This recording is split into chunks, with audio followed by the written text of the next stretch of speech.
How's it going, everyone? My name is TheWittyWolf or Nick, and welcome to another Destiny video. Today, guys, I'm going to talk about an awesome story that Destiny has raised $1 million for Nepal, and I also going to talk about another thing.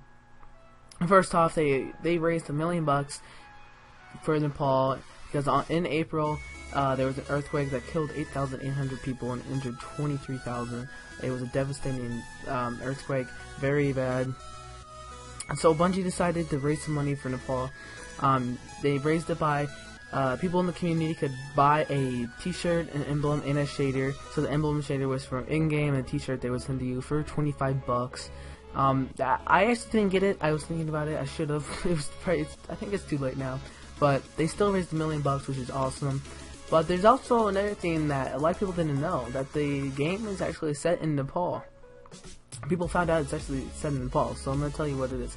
So, the first is that by tracking the sun in the Destiny skybox, fans have deduced that the last city is at 28.3 north along the edge of the Himalayas. Second, they compare images of Tokyo to views, I don't know if I'm saying that, to views you can see from the tower, namely out the windows where the vanguards hang out, and they look similar.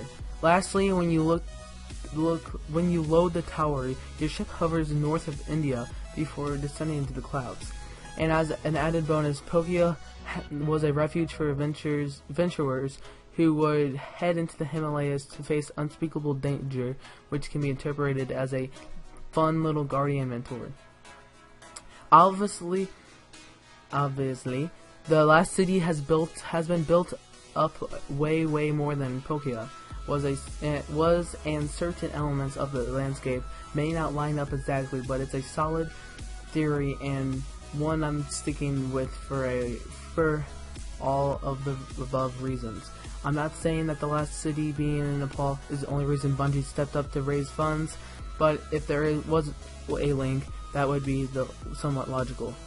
As for Nepal's support package, fans should get their t-shirts, shaders, emblems sometime before the summer is out. Nepal to recover from the quake and suffered a less damaging follow-up in May, and has received massive support through more traditional means. The U.S. alone has given the country $10 million, while others like UK have offered as much as $130 million in aid. So yeah, guys, this is an awesome story. I will link down below the article that I read to you guys.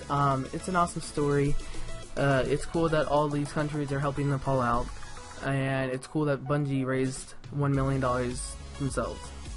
Okay, guys, if you enjoyed this video, stick around and join the Wolf Pack. The Witty Wolf out. Peace.